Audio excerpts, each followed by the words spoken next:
So for 1 to 0 to 1, is everybody looking at their sheet? Yes, sir. We would look at f double prime to determine the concavity of the graph. And we would look at whether it is negative or positive. If it is positive, we would use a smiley face-like concavity. Negative, we would use a negative face. So which one is it? It's negative, so we would draw it as a frowny face one. We continue this process by drawing a negative. If the next one's negative, we would draw negative again.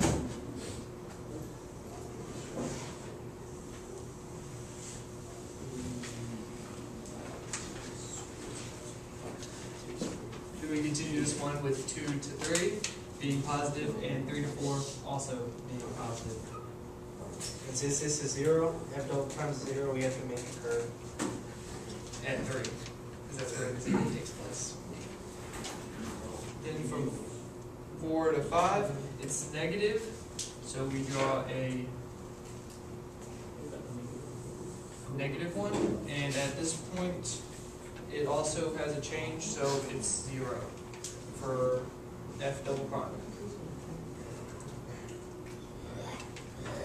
From 5 to 6, the slope is positive, so we would draw a slope like this, and from 6 to 7, the same thing occurs, creating a cusp, I think. Yeah, because this does not exist. F double prime does not exist. And 5 to 6 is positive, and 6 to 7 is positive.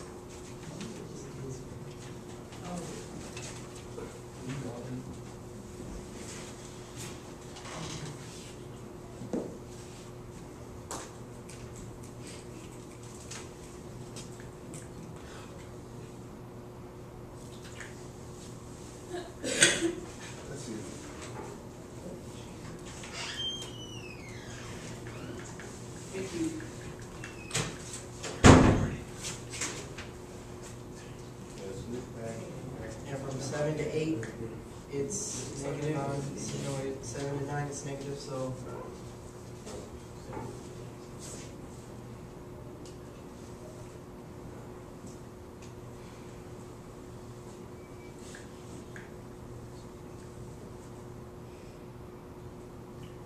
it's frowny face, and this another does not exist, so it'll just be a immediate cusp.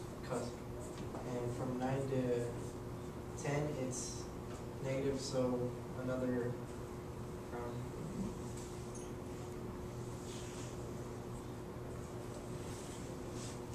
From 10 to 11, it's positive, so it goes this way. And from 11 to 12, it's negative. And since it's a 0, it just curves like that. And 12 to 13 is negative. Yeah, that's how you would graph it. Okay, so I have a question. You kept on talking about zeros. What zeros are you referring to? Zeros on f double prime is anytime it changes in slope, I guess, when the graph changes in direction, such as here. There's a change right here. There should also be one at 10 and 11 when the concavity changes. When the concavity changes. Yeah. Who remembers, what do we call that? A point of what? Inflection. So an inflection point is when what again? The concavity changes. Yeah, but when what's 0? Double prime. F double prime. F double prime is 0. So what happens when f prime is 0?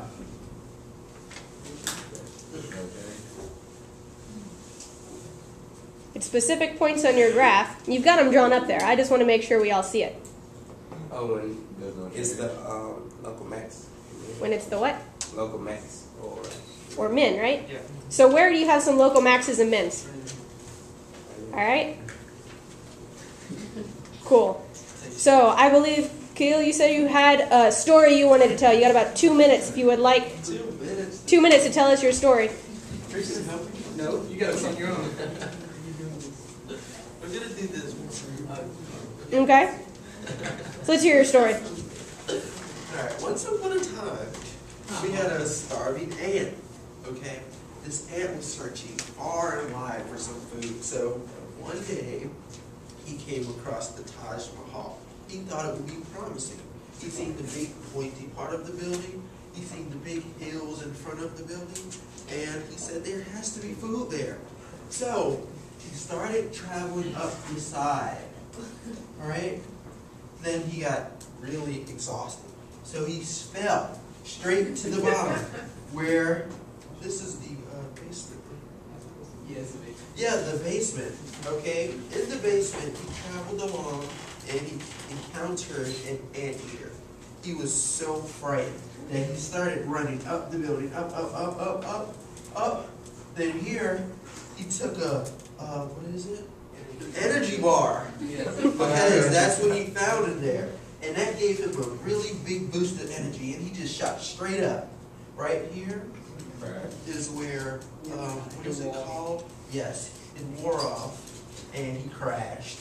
He got tired again and fell. He hit a rock and then fell some more. And right here is where he hit the water. Okay. Would you guys like me to keep going?